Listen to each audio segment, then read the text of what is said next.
Pagbasa mula sa aklat ni Propeta Isaías. Sa araw na iyon sa bundok ng Siyon, aanyayahan ng Panginoon ang lahat ng bansa. Gagawa siya ng isang piging para sa lahat, na ang handay masasarap na pagkain at inumin. Sa bundok ding iyo'y papawiin niya ang kalungkutang naghahari sa lahat ng bansa. Lubusan na niyang papawiin ang kamatayan, papahirin ng Panginoon ang luha ng lahat.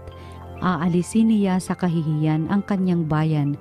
Kung magkagayon, sasabihin ng lahat, siya ang ating Diyos na ating pinagtitiwalaan, ang inaasahan nating magliligtas sa atin. Magalak tayo at ipagdiwang ang kanyang pagliligtas. Iingatan ng Diyos ang bundok na ito. Ang salita ng Diyos. Lagi akong mananahan sa bahay ng poong mahal. Panginooy aking pastol, hindi ako magkukulang. Ako'y pinahihimlay sa mainam na pastulan, at inaakay niya ako sa tahimik na batisan. Binibigyan niya ako niyong bagong kalakasan. Lagi akong mananahan sa bahay ng poong mahal. At sang-ayon sa pangako na kaniyang binitiwan, sa matuwid na landasi doon ako inaakay. Kahit na ang daang iyo'y tumatahak sa karimlan, hindi ako matatakot pagkat ika'y kaagapay. Ang tungkod mo at pamalo ang gabay ko at sanggalang. Lagi akong mananahan sa bahay ng poong mahal. Sa harapan ng lingkod mo, ikaw ay may handang dulang. Ito'y iyong ginagawang nakikita ng kaaway. Nalulugod ka sa akin na ulo ko ay langisan, at pati na ang kalis ko ay iyong pinaaapaw.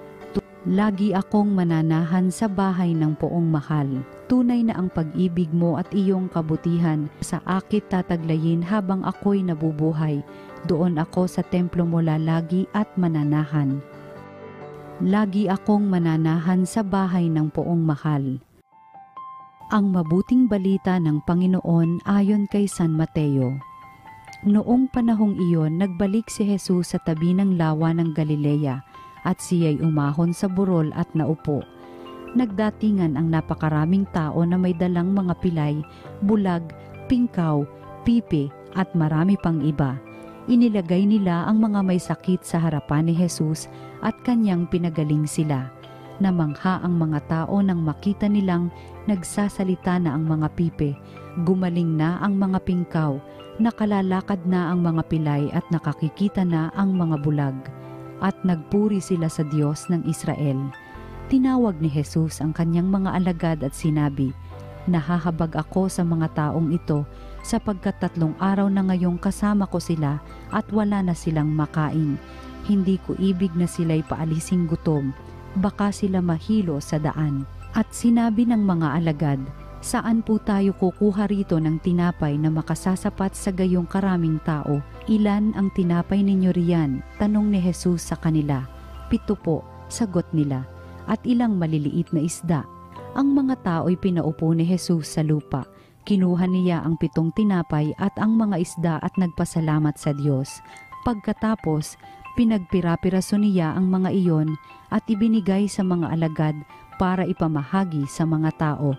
Kumain ang lahat at nabusog, at nang tipunin nila ang mga tinapay ay lumabis. Nakapuno sila ng 7 bakol na malalaki. Ang mabuting balita ng Panginoon. Pinupuri ka namin, Panginoong Hesukristo.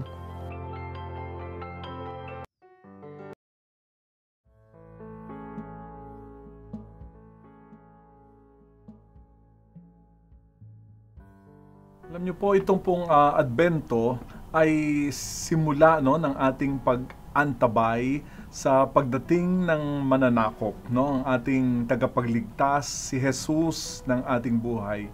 Ngunit ang katanungan natin, kahit ilang beses na po tayo nagsisimba, ay kilala po ba talaga natin si Kristo?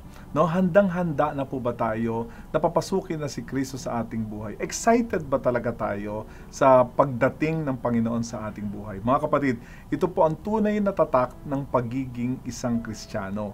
Sapagkat syempre, nagsalita tayo ng tungkol sa Kristiyano, syempre nakaugat ito kay Kristo. At kung tayo nakaugat kay Kristo, punong-puno po ito ng pangako, punong-puno ng realization, ng lahat ng mga pangako yan. Sapagkat ang Diyos Hindi po napapako ang kanyang pangako, nagkakatotoo. Kaya dito po sa ating ebanghelyo, kung narinig po natin, talagang punong-puno po ito ng blessing, no? Nakalalakad ang mga pilay, nakakakita ang mga bulag, no? At dagdagan pa natin, no? Mga bingi nakaririnig. At dito po sa ating ebanghelyo, ang mga nagugutom ay napupunan kasi nagparami ng tinapay. Mga kapatid, yun po talaga ang tatak ng pagiging Kristiyano natin. Pero minsan nakakapagtaka, no? Dahil dito nga sa Pilipinas, supposed to be, no, 80% tayong mga Katoliko. Bakit ang daming taong nagugutom? Bakit ang daming taong naghihirap? At kung tayo naghihirap, bakit kaya hindi si Kristo ang kinakapitan natin? Kung hindi man tayo nagugutom, minsan tayo rin na nagsasanhi ng kagutuman ng ating kapwa, no? Kaya ang nangyayari ang lahat ng ito na merong gutom, merong pagod, napapagod din po tayo. Tapos walang gustong tumulong sa atin. Ay nakikita ko ang mga kasalanan doon. Kaya hindi tayo napupunan, no? Hindi po nagkakaroon ng tunay na katuparan ng pangako ng Panginoon dahil una na naging sakim na po tayo, no? Pangalawa, hindi na rin tayo tumutulong sa ibang tao. Tayong unang napapagod, tayong unang nangangailangan. Gusto natin parating tayo nakatatanggap pero hindi tayo ang nagbibigay. Hindi po yan ang tatak ng pagiging isang Kristiyano. Kaya ito, habang hinahanda po natin ang pagdating ng Pasko, ito po sana ang pwede nating isipin, no? Number one, ano po ba talaga ang ibig sabihin ng pagkapit natin kay Kristo? Ano ba ibig sabihin ng pagiging Katoliko? Hindi po yan parang extracurricular activity. Hindi po yan yung tungkol sa isang oras na pagdalo lamang sa misa at pagkatapos parang walang epekto. Kung alam po natin bilang mga Kristiyano, si Kristo na ang lahat-lahat sa ating buhay. At kung alam natin na siya ang katuparan lahat ng mga pangako, sana noon pa tayo kumapit sa Kanya. Kung makikilala natin ating Panginoon, mamahalin natin siya. At kung mamahalin natin siya, mapaglilingkuran natin siya sa pamamagitan ng ating kapwa. Yung mga tao na hindi na nakakatulong sa iba dahil inisip na nilang kanilang sarili, ay wala si Kristo sa kanila. Kasi kung nasa atin talaga si Kristo, sasabihin ni Kristo, magmahalan kayo, katulad ng pagmamahal ko sa inyo. Siya lang po ang nakapagbubukas sa atin, no, ng mundo na ng pagtulong natin sa ating kapwa, katulad ng ginawa niya para maligtas tayo sa ating mga kasalanan at ililigtas din niya tayo sa ating kagutuman, kasi ang tunay na Kristiyano talagang sobrang pagbigay po yan. At kung lahat ay Kristiyano, lahat ay maaaring magkaloob, lahat ay pwedeng magbigay at lahat din ay nakakatanggap. At nakakatanggap, magbibigay din. Kaya mag-uumapaw, no, lahat ng mga biyaya sa mga tao na tinuturing nila na sila ay Kristiyano. At sana po sa bansang Pilipinas, yung 80% ng mga Katolikong ito, sila po nawa ang magbibigay katuparan sa pangako ng Diyos sa kanila. Sa pamamagitan ng pagbibigay, natatanggap na rin natin yung ating pinakahinihiling, ang magkaroon ng tunay na kabuluhan sa ating buhay. At ikalawa, talagang kumapit po tayo sa Panginoon na siyang magliligtas sa atin. Kaya manalangin po tayo. O Diyos, sa aming mundo ngayon ang puno ng kagutuman at kahirapan at walang taong tumutulong, umiiral ang kasakiman at kasalanan. Tulungan niyo po kami magbagong loob. Humingi po ng tawad sa inyo.